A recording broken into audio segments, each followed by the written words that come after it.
Okay, over to you, Lexi, for up to 50 minutes. Thank you. Took myself off mute and I set my timer so you guys don't have to put up with me 1 minute longer than is absolutely necessary. Good morning, everybody. I'm Lexi. I'm an alcoholic. And I want to thank David G. and Sarah for asking me to come share with you. Barbara, it's good to see you again. And a couple others that I recognize from being in the meeting with you prior. With that said, I first of all want to point out that I am not an authority on Alcoholics Anonymous by any means. And thank goodness for the rest of you, because I don't know if you necessarily could have stayed sober with my self-well-run riot that I brought into Alcoholics Anonymous and struggled with for much of the time after I got sober. But with that said, I'm going to start in a general way of what it used to be like, what happened, and what it's like now.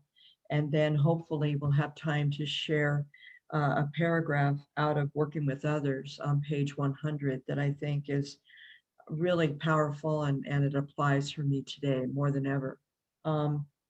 I grew up and was raised in Southern California.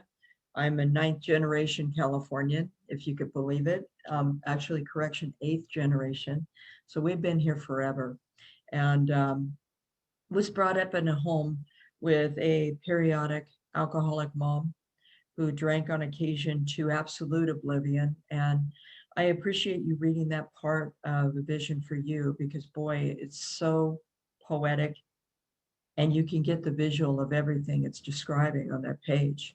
And for me, it resonates with where I came from and what I had to deal with after I got into Alcoholics Anonymous and got rid of the symptom, which was the drinking.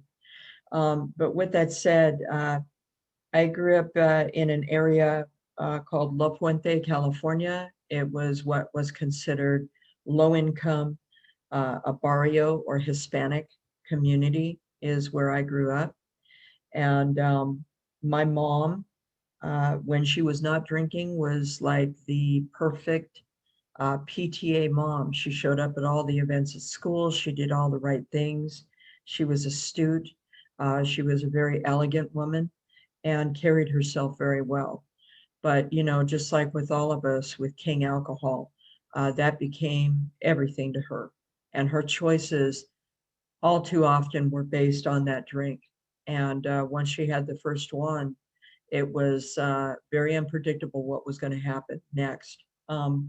My father, who was not one of us, he was not alcoholic, had a really big problem with rage, and he was quite angry.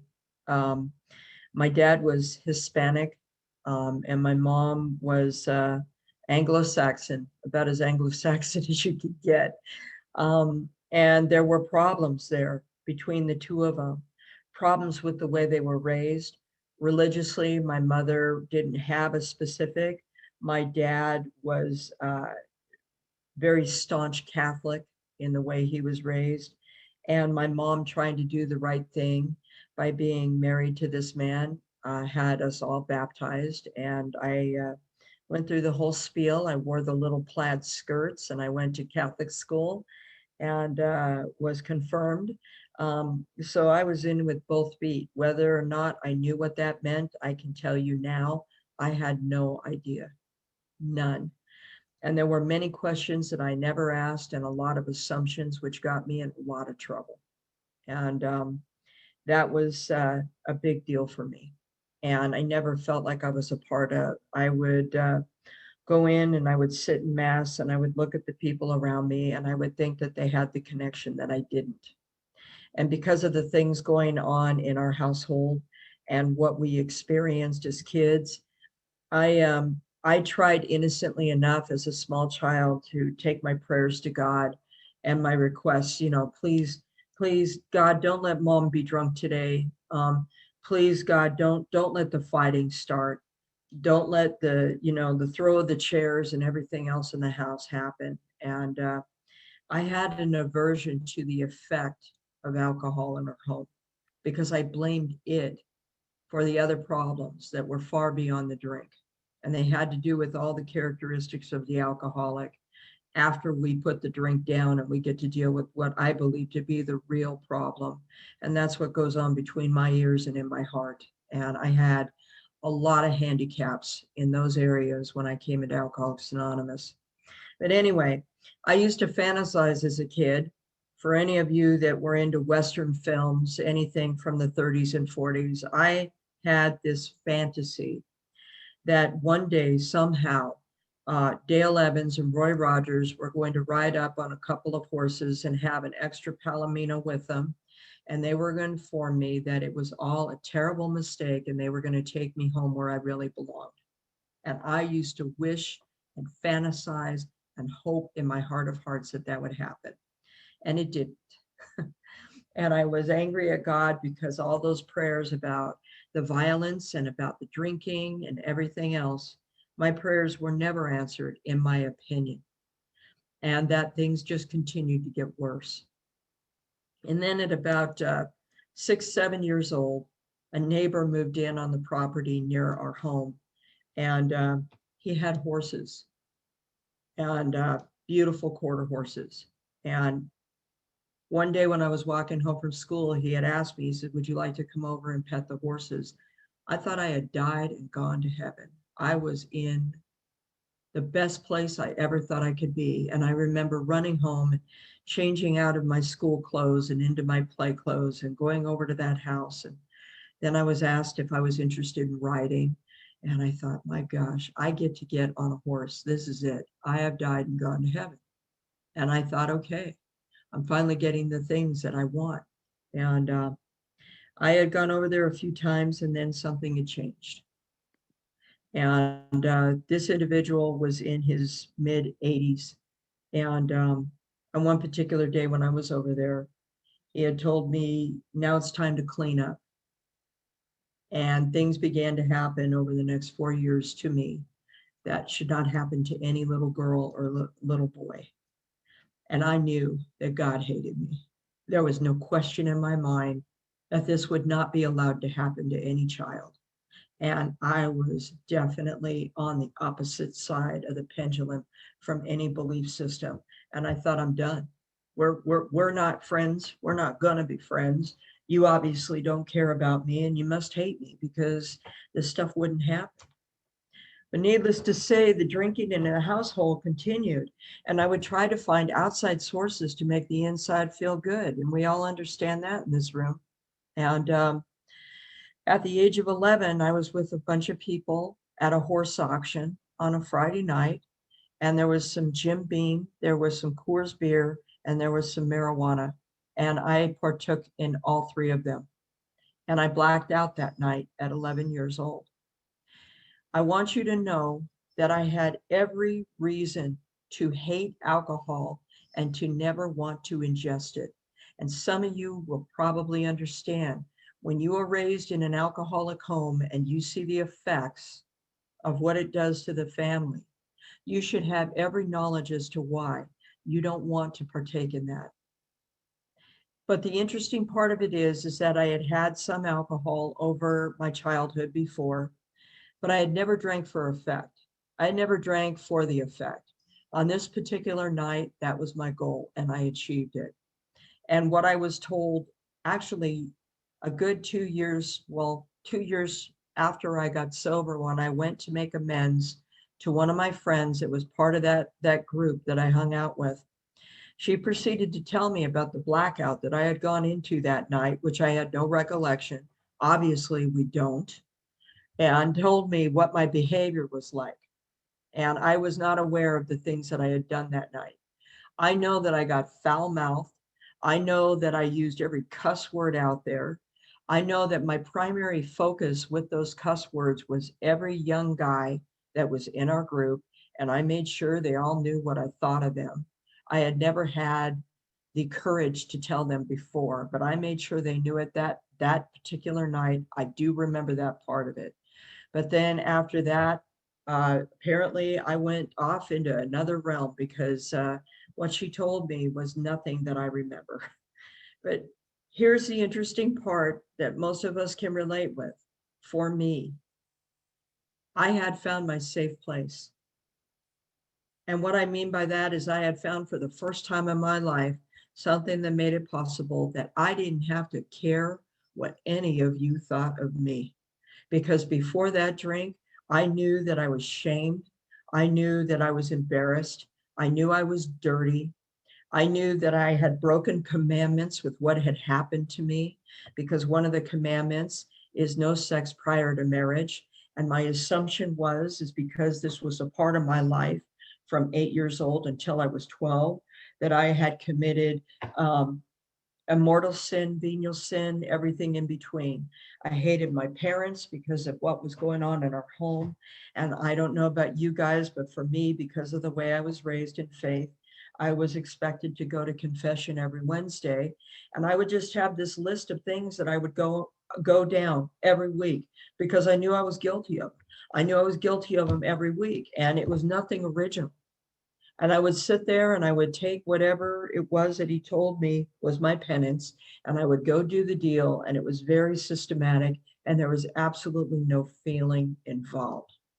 And I just felt like, what's the use? And the only time I did not feel that way is when I was under the influence. And I loved alcohol. I loved it. It had gone from a thing that I had been afraid of and scared of because of the repercussions in my family to being my best friend. And anytime, anywhere that I could get intoxicated, I did. So for the next 4 years of my life, from 11 to 15, I was inebriated probably within every 2 to 3 days if I could get my hands on it.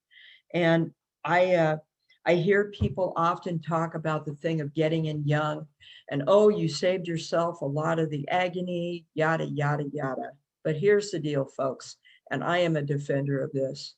It is a hard job staying drunk when you are 12 years old. It is a lot of work to find alcohol to keep in your system, and you take whatever you can get.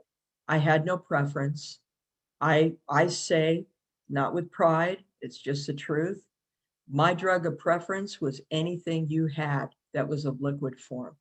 It didn't matter if it was whiskey, it could be tequila, it could be slow gin straight, it could be Coors beer, it could be, uh, I loved Old English 800, which was really potent stuff, actually.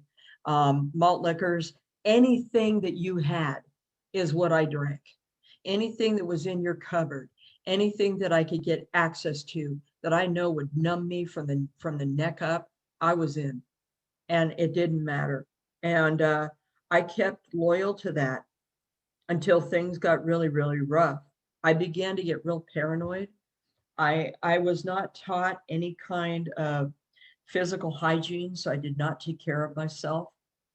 Um, I had really, really long hair. I like telling everybody about what I call my stoner uniform because this is what I wore.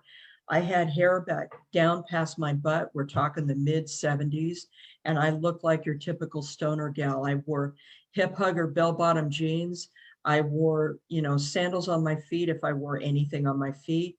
I wore tank tops with Colombian written across the front. And I had leather around my neck with big wooden beads and the medicinal roach clip at the end, because that gives you status in the circles that I ran in. And my favorite word was bitchin'. And I thought I was cool. I thought I had arrived. And I was anything but cool. And I was scared to death from the inside out. I was scared to death, and I carried a lot of anger with me. And I had no trouble expressing it towards other people. And I would get myself in predicaments that would cost me any kind of pride or any kind of self-worth whatsoever, because I had learned things from that experience with that old man. And he had told me what a woman's job, at 8 years old, I'm being told what a woman's job is out there. So I was taught from a very young age what I would be worth and what I would have to do to get by. And those were things that were embedded in me. And it took a long time for me to work on that stuff after recovery. Needless to say, I got in trouble at 15 years old. And what I was beginning to find out with only 4 years of drinking is that alcohol was no longer my friend. But I had crossed that bridge from wanting to maybe just party and have a good time, to having to do it, having to drink, because I knew that without it, I would be left alone with my head, my thoughts, and my feelings. And that was a really awful place to be. I want you to know that the same year that my drinking started alcoholically, my mom, after 2 years of trying, got sober in Alcoholics Anonymous.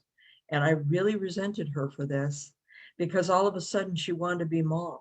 All of a sudden she wanted to be a part of the things that I'm doing in my life. And I'm partying, I'm out doing my thing.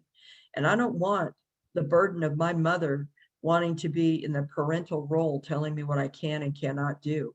And I resented it greatly. And I resented all her friends in AA too, because they would come over and sit at our kitchen table and talk about the joys of recovery. That was really unattractive to me. I didn't like hearing them. I didn't like it at all. And on occasion, my mom would take me to AA meetings. And so I'd be forced to sit in a room with all these people that looked to me to be older than sin. Mind you, now I'm one of them. Um, and they had white hair and white belts and white shoes and false teeth. And I just thought, what a drag. And if I ever get as old as you, because I didn't know if I would ever make it that long, then maybe I would consider doing something about my drinking too. But at this point in my time, you are a threat to what I do, and I don't like it. And I am fighting every tooth and nail to make sure that I protect my right to be able to drink as young as I was. And that's how I felt about the whole Alcoholics Anonymous gig. Um, I was not a fan. And but there was something interesting that happened, and I like sharing this because I don't know what provoked me. I would call in sick from school all the time. I remember one year in particular, I had an old report card, and I found out that I had been sick 59 days out of the year. And it wasn't because I was ill, it was because I just didn't want to be there. And I'd rather be home. My mom would have to go to work, which left me without supervision, and there was still alcohol in the cupboard of the house. So I could have some fun and party all by myself. Now, there is nothing social about a 12, 13, or 14-year-old girl sitting in her mom's house drinking all by herself. But that's exactly what I wanted to do. Exactly. And it felt comfortable and it felt like a safe place. Fast forward, I've gotten in trouble. I get kicked out of the high school that I am attending, and I'm on the run. And I end up in my travels back at my sister's house. I have no idea to this day how long I was in their home, but they had things that I enjoyed. There was alcohol in their home, there was marijuana in their home, and I could find myself able to get a hold of that anytime I wanted to. And I stayed drunk to the best of my recollection every day the entire time I was living there. And somehow ended up back at my mom's house. Another little caveat, another little thing that I should share with you. My mother became a drug and alcohol counselor and decided to open up a recovery house for young teenage boys in our home while I'm drinking. I don't like them either.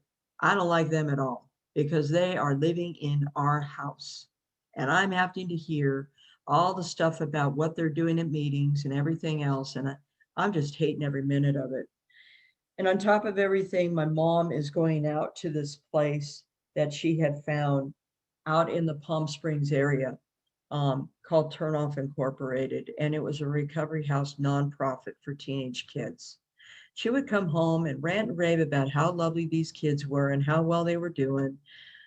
Oh, I mean, can you just imagine, for any of you who may have still been drinking and living in the house with a sober alcoholic and having to put up with them talking about their sobriety? What a drag. I mean, total drag. I did not like it. Needless to say, I end up back in my mom's house after being on that run and being at my sister's house. And she's opened up this recovery house, like I told you, and I'm in the garage of the house. And the young man who is like my mom's adopted son is building 2 extra bedrooms out of this garage to make room so more teenagers can come stay at the house and get sober. And I'm sitting there and I'm drinking Marlboro or smoking Marlboro Reds. And I remember I'm rubbing the ashes out on the thigh of my 501 jeans because that's cool, right? And this guy's talking to me about this, that, or the other, and I don't really recollect what we were talking about. And I guess that just doesn't matter because the next thing you know, he turns to me. He says, Lexi, do you think maybe the alcohol is part of the problem? And through everything I had been through, nobody had ever asked me that question. Me and my girlfriends would joke about it. We used to joke about which one of us is going to become the alcoholic, which one of us is going to have the problem. And we would just laugh it off and continue to get drunk because that's what we did. It was just like this sidebar thing that nobody really paid attention to. But deep in my heart of hearts, I can tell you that that conversation unnerved me because for some reason it hit some part of me closer than anything else. And I will tell you that one particular morning on one of these days when I called in sick, before this conversation about whether or not alcohol was part of the problem, for some reason, my mom was at work and I was in her bedroom and she had a cassette player, the reel to reel little cassette plastics. Some of you may know, some of you may not even know what those are anymore. But needless to say, she had all these AA speaker tapes. And I cannot tell you to this very moment what provoked me. But I'm sitting in her bedroom all by myself and she had this tape and the speaker's name was Norm Alpe. And I remember popping that tape into that cassette player and sitting there by myself, listening to this AA speaker. And I don't know why, but there were things he said on that day that stayed with me. He talked about the idea of inches and seconds from a drink. Inches and seconds is what the alcoholic has, and that we can make the decision on any given moment. And we can go back to the hell and the misery that we came in here with. And I heard him when he said that. I also heard the laughter of the room when he spoke. And I remember him getting choked up because he talked about getting sober and going and taking his 14-year-old daughter to buy her first pair of high heels. And I don't know why that impressed me so much, but I can tell you that those weren't things that happened in our household. That was not part of the way I was raised. And I was attracted to that man's story. And I remember after I got sober in Alcoholics Anonymous, I actually knew him and I got to hear him more than once and have him talk about the misery of the alcoholism. And just like we learn in Alcoholics Anonymous, we laughed at our hardships and we cried at our joys. And he was a perfect example of that. He shared the hardships and we all laughed with him because we understood. And he talked about the joys and the discoveries in recovery. And we all teared up and cried with him as he talked about the gratitude that he had in recovery. And I loved what he had to share. And I wanted what he had to share. Anyway, after that young man in the garage of my mom's house made that question apparent, and I sat there, I cannot tell you to this day why there was no defense in my answer. But I took a deep breath and I looked at him and I said, maybe the alcohol is part of the problem.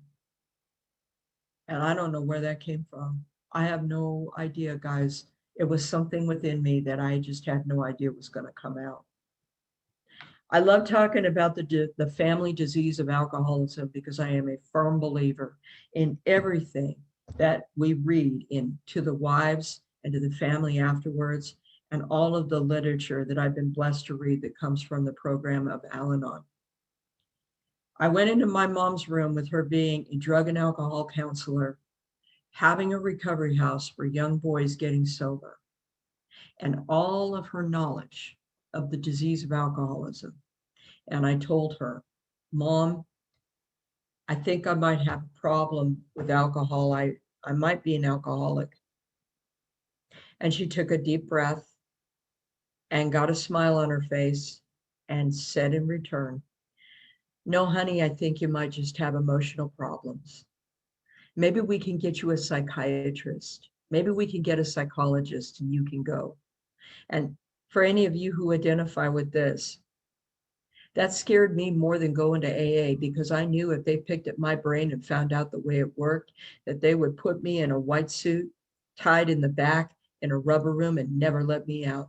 Because if anybody knew the thoughts and the actions that I took, they would lock me up for life, because I knew I was nuts. That was never a question, ever. But the idea of the fix for that being alcohol and you taking that away from me scared me more than life itself. But on that evening, when I made that comment to my mom, she tried calling my godparents to see if they had room that I could go up to Northern California and stay with them. And lo and behold, they didn't have room in their house. And I think that's so poetic. I think that's God's intervention in my life, because then mom did the next thing. She called that place out in the desert, and she got Ann Hardy on the phone. And she said, do you take kids that just have emotional problems? This is after I have admitted to her that I think I have a problem. And what I know today in sobriety is that she was doing everything within her power to fight against the idea that one of her children would have to go through some of the agony she did.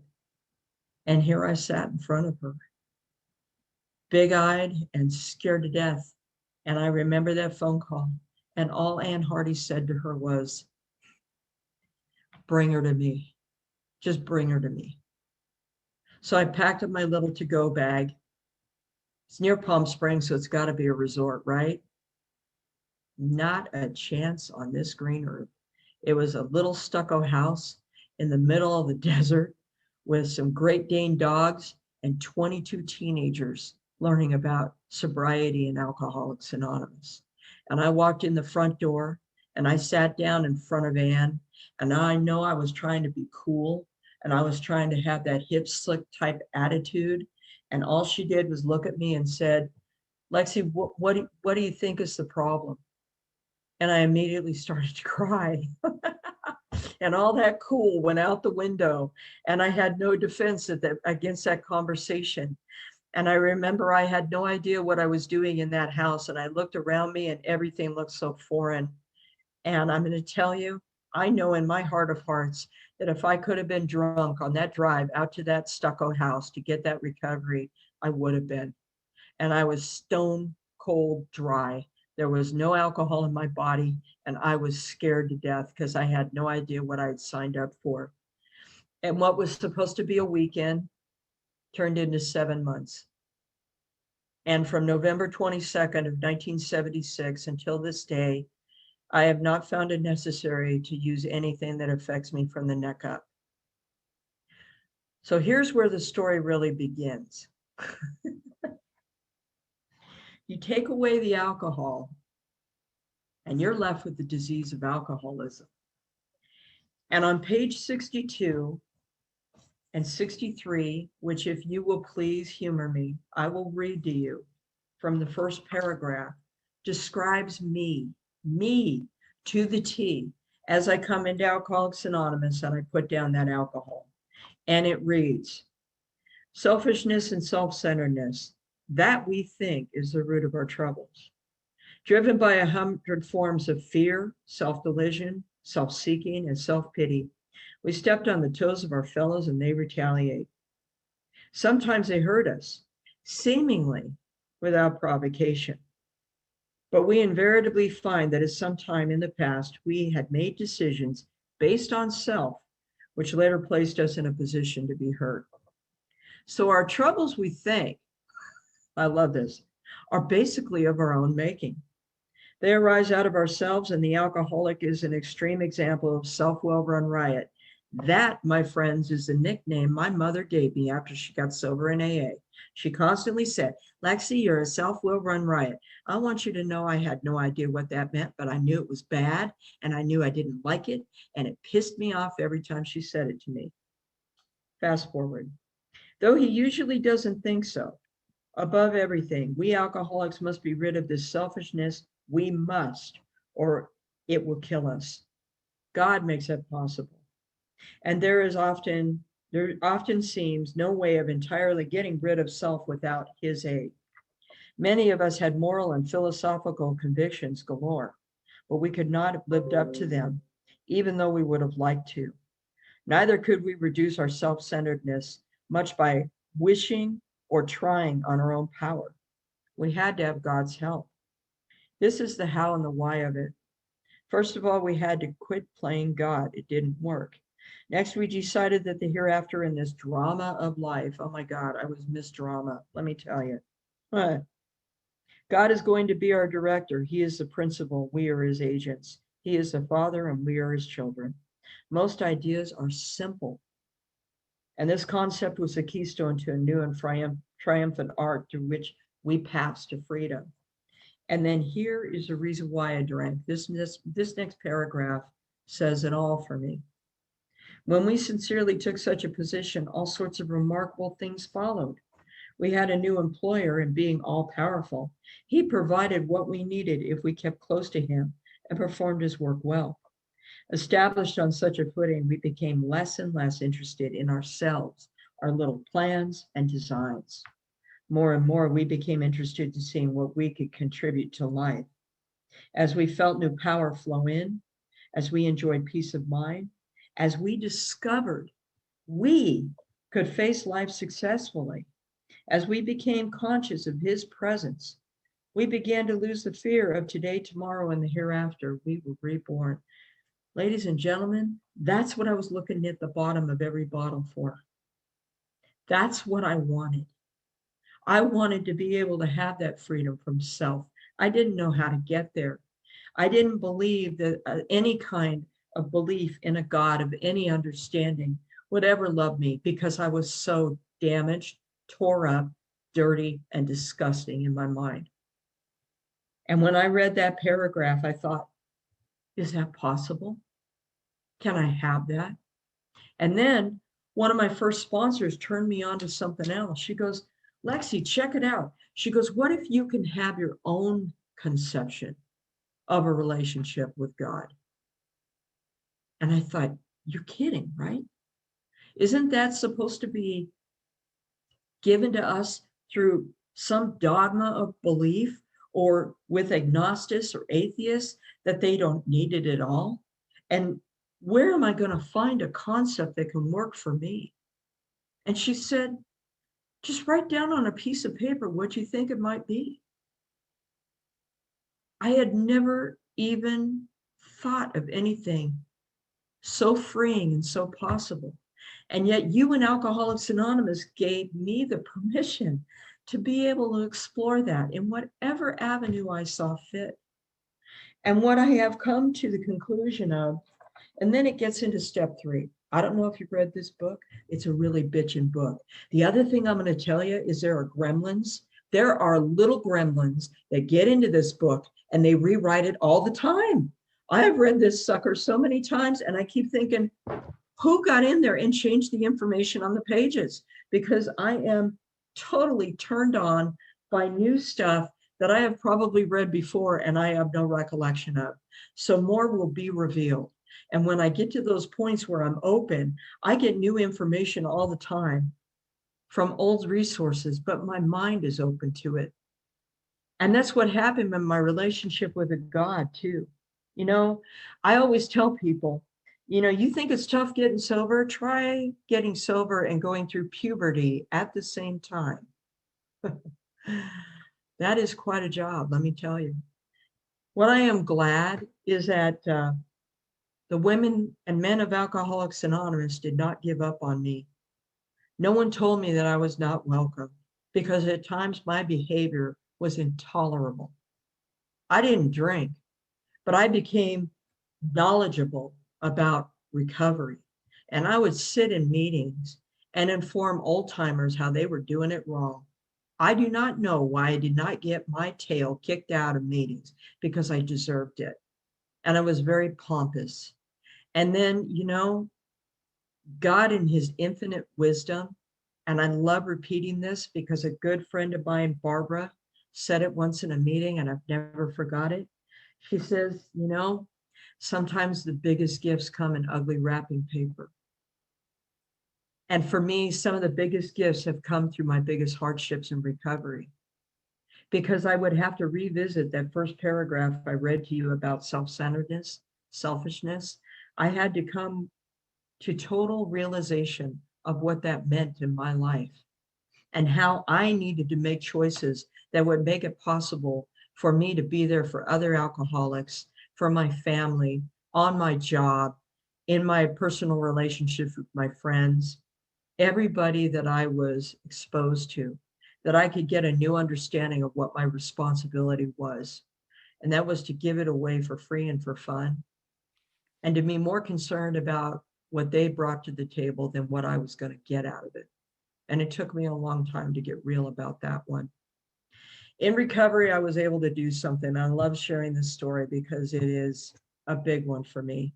You know, I had the pleasure of going to AA meetings and conventions with my mom as a sober member of Alcoholics Anonymous, and sit next to her in meetings and be able to laugh and find joy in the same stories.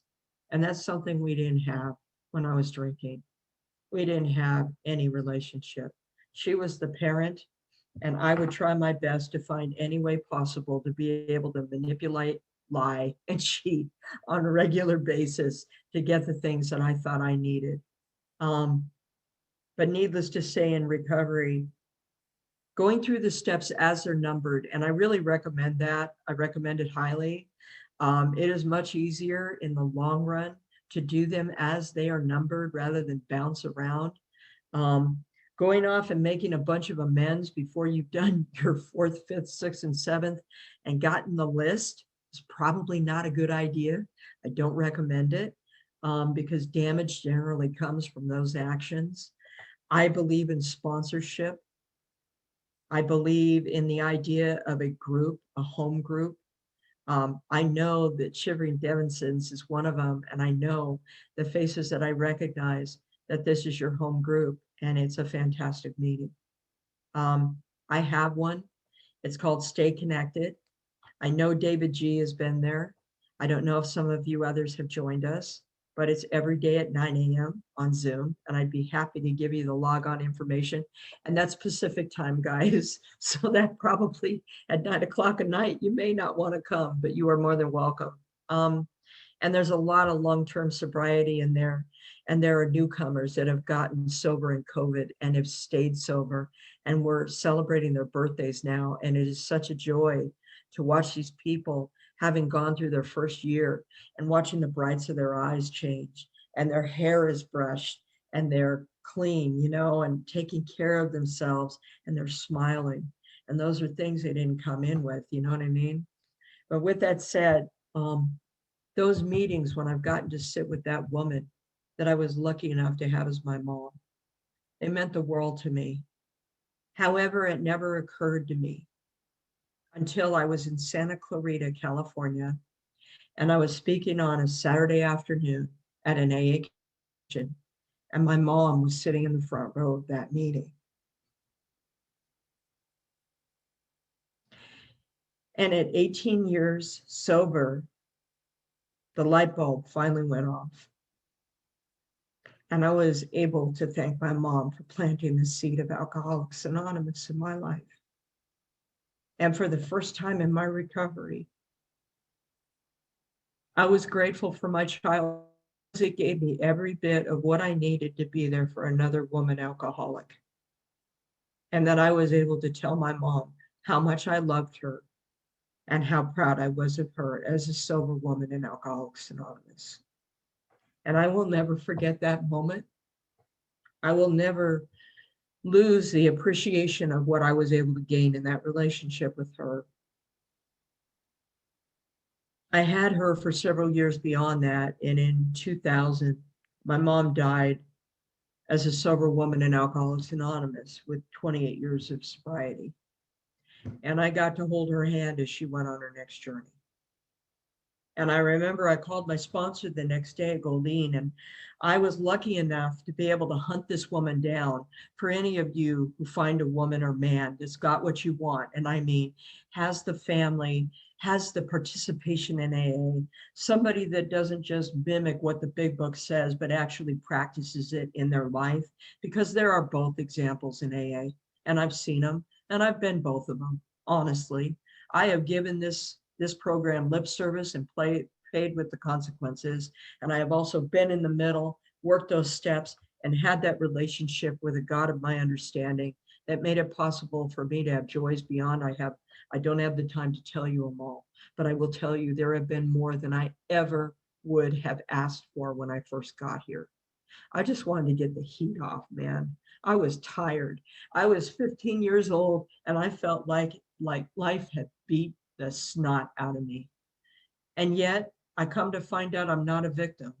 I come to find out that there is an area called the fourth column of our fourth step, which tells me that I need to look at my faults.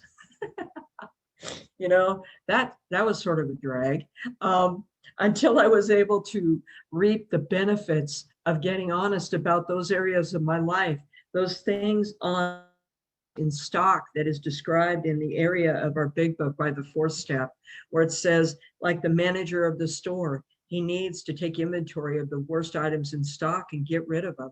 It also says the items itself. It's talking about both of them there. And I come to find out that I have both. But needless to say, those amends I was able to make to my mom. And the biggest one is the living amends. The biggest one is understanding that there is so much more to this than just a matter of cleaning up the past. It's having tools so that maybe I can live in life successfully with the rest of those people out there. The big book says that, you know, to show everybody precisely how we recovered, in our first foreword to the first big book of Alcoholics Anonymous is precisely what this book is for. And it has not failed me once. That woman, Goldine, on that phone call the day after my mom passed away, I told her, you know, I was afraid to call you last night because I knew I would probably break down and I knew I would probably cry.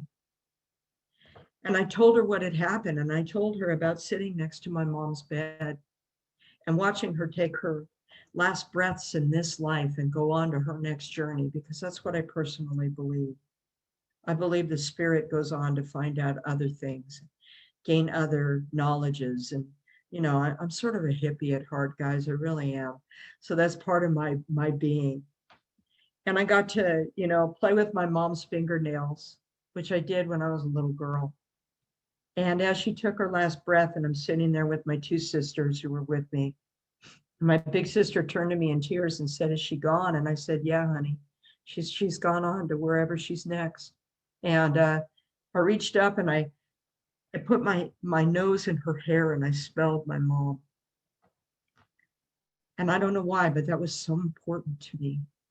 And when I was talking to Goldine, I told her, I said, you know, I could have missed out on this because everything in me did not want to be there when my mom died.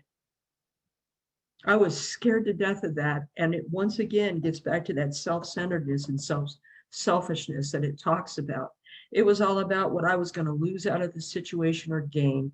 It had nothing to do with her until I took the time to be there. And the last 5 days of her life, I was in her house every day. And on that final day, after she left, and I went home and I cried for a little bit and had that phone call the next day. And I told Goldine, I said, this may sound peculiar and strange, but I have never experienced in my lifetime anything so real and so beautiful as to watch my mom go on her next journey. And Goldine took a deep breath and she said to me over the phone, she says, Lexi, she goes, isn't it beautiful? She says, even in death, your mom continues to teach you. And I will never forget that. I will never forget that feeling of knowing that in that moment, I got to experience something that I wanted to run from with everything in me. And I stuck around for the gift because the gift was there. And to this day, every time I see a butterfly flutter around me, I say out loud, hey, Mom. Hey, good to see you, Mom, because I believe it's there. And that might be some thing in me. I don't know. I don't know if it's real, but I choose to believe it. Just like my relationship with God. I believe that if I pray every morning, and my prayers are very simple, I pray that if God, if you'll just help me keep the blinders off so I can see your gifts as you send them my way. And that is my prayer every morning. And then I go out and I tell myself on my way to work, or maybe going into a meeting or in the grocery store, try it. Walk down the aisle of the grocery store and just randomly turn to somebody and say good morning and watch the floor that oh my gosh, you talked to me, you know, it fills them. And it does something for me because it means maybe I was kind to somebody who wasn't going to get it from somewhere else. I don't know. And I stay out of that business, but I believe, all right, that's part of the big book of Alcoholics Anonymous. That's part of my responsibility as a sober woman in AA, is that if I am the only big book somebody reads, it may be that gal that I said good morning to in the store. And who knows, she might be sitting in that chair next to me at my next face-to-face meeting, or she might be in one of these squares on this Zoom meeting saying, hi, I'm new. And maybe she'd recognize me and say, you know what, that gal was nice to me. And she had no reason to be. I think it all comes back. I think it all comes back to me in the most unexpected, beautiful ways, because I don't have an expectation on what the next adventure might be. I don't know. But I can tell you for this day, as I sit here before you, and I tell you that one day at a time, I believe with everything in me that the relationship that I have with that spirit, that my service to others, what I get out of the big book of Alcoholics Anonymous, you know, our triangle, the three legacies of recovery, that if I keep in the middle of that triangle, I stand the chance of not having to drink before I go to bed tonight. And that no one could give me before I came in these rooms. And you told me that I could have those things if I was willing to stick around. And then you said I'd have to work. And then you said, you know, you got to take the steps. And then you said, you know, you need to work on that relationship with God. Where's God in this, Lexi? All of those things have given me the opportunity to enjoy a life that is beyond my wildest dreams. And I mean that. I don't have a big luxurious home. I've got this old house that was built in 1947 and it's cinder block, and it's got this really awesome grandma kitchen. And I have grandchildren now, and I get to bake cookies with those kids, and they love their grandma. They ask, can we come visit? Can we come stay with you, grandma? And check it out, guys. My two daughters say, go ahead, man. Go visit grandma, because they know this is a safe place. They know this is a safe place. And you guys taught me how to be that. I've worked in law enforcement for 32 years. That is a result of what you taught me. I work with the public under the worst circumstances, and I try to remember to give them the understanding and the ear that they need to maybe be able to get them some solutions. Life is good.